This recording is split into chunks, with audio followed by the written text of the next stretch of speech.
Hello there, welcome to Lunchtime News here on MTV Sports. Taking a look at your headlines for this afternoon, water levels at reservoirs belonging to the irrigation department reduced to 26% from its total capacity. Farmers in Surya demand for water. Foreign ministers of Islamic nations agreed to suspend Syria from the Organization of Islamic Cooperation. Now moving on to the stories in detail, President Mahinda Rajapaksa says that development will have no meaning if a disciplined future generation and a law-abiding society cannot be created. The president expressed this view while attending a ceremony that was organized to unveil a Samadhi Buddha statue at the Diyawalagoda historic Raja Mahaviharaya in Galle yesterday. Speaking at the occasion, the president pointed out that it is everyone's responsibility to create a disciplined future generation when the country is engaged in a rapid development drive. According to a communique issued by the president's media unit, the president has pointed out that people are now enjoying more facilities than what they enjoyed 5 years ago.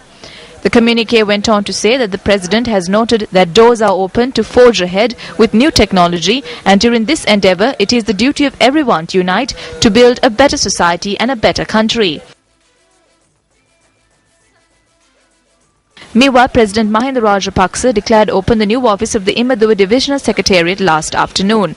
The four-story building was constructed at a cost of 25 million rupees.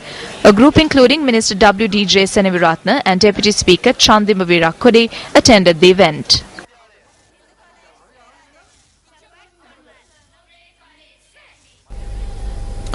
With the prevalent dry weather conditions experienced in certain parts of the island, water levels at reservoirs of the irrigation department have reduced to 26% from the total capacity. According to Director General of Irrigation's Bhadra Kamaladasa, there are 71 reservoirs that belong to the department. According to Director General of Irrigation's Bhadra Kamaladasa, reservoirs in the Kurunegala district are the worst affected from the dry weather. Kamaladasa went on to say that water levels at reservoirs in the Putlam, Polonnaruwa and Batiklo districts are significantly low as well. Meanwhile, the Sri Lanka Mahaveli Authority stated that the water levels at Mahaveli reservoirs have also been affected by the dry weather. The water level at the Randanigala reservoir has reduced by 0.7% from its total capacity, while the number stands at 8.5% at the Victoria reservoir and 10% at the Rantabe reservoir. Well, the calling of applications for temporary ID cards ahead of the provincial council election has been extended until the 27th of this month. Additional Elections Commissioner RMAL Ratnayaka stated that the time period was to conclude on the 20th of this month. He noted that applications for temporary ID cards could be obtained from Gram Seva officers and estate superintendents in the areas where the provincial council elections will be held. The Additional Elections Commissioner pointed out that the national ID card, a passport, a valid driving license, pensioners' ID card and ID cards that have been given to senior citizens and clergy will be the only identification documents that would be accepted at the polling booths. He added that temporary identity cards that were issued for elections held in 2010 and 2011 could also be produced at polling booths once they are updated by the respective Gram Seva officers. Still in your local news, 13 incidents of election laws being flouted have been reported ahead of the upcoming provincial council polls. Police media spokesperson SSP Ajit Rohana said that 13 individuals have been arrested in connection with these incidents. The police said that they have received 9 incidents of election-related violence so far. Also, United People's Freedom Alliance parliamentarian Namal Rajapaksa says that the United National Party is not weak. The parliamentarian was speaking at a public meeting in Ambilipitia yesterday. The public meeting was held in the Tungkam area in Ambilipitia aimed at the upcoming election.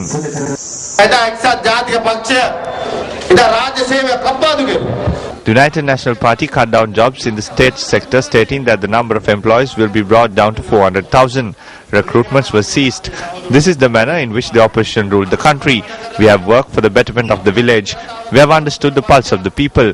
It is not that the United National Party is weak. The United People's Freedom Alliance under the leadership of the President is more stronger.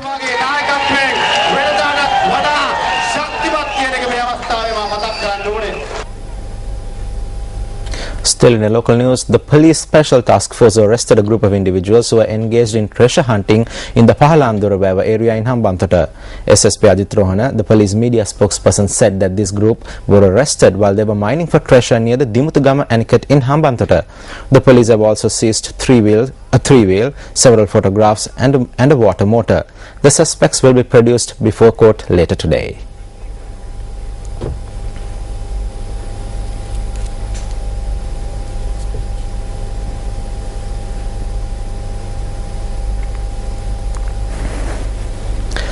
An individual who attempted to smuggle gold out of the country by concealing gold inside his body was arrested at the Bandaranaike International Airport yesterday. The police said that the individual who was heading to India was arrested when he was searched by airport's Narcotics Bureau on suspicion of the possession of drugs. The police added that during the search they were able to recover 9 gold biscuits concealed inside the suspect's body. The gold biscuits that were seized weighed over 1.2 kilograms and was valued at 7.7 million rupees. The suspect has been identified as a resident of the Nagavillu area in Puttalam. According to the Deputy Director of Customs, the suspect has been fined 100,000 rupees. Investigations into the incident are continuing.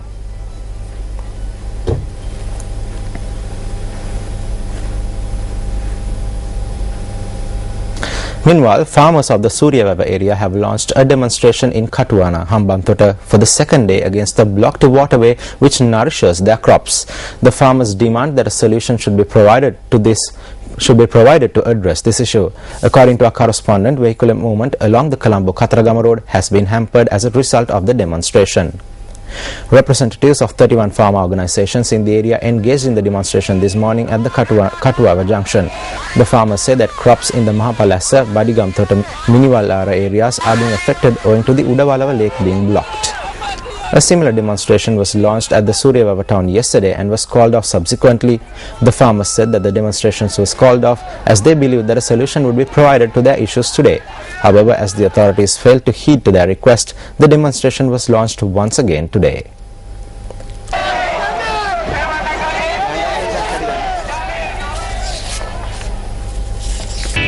Well, with that, we wrap up our lunchtime news bulletin for this afternoon. I'm Meron Rajaratnam for News First.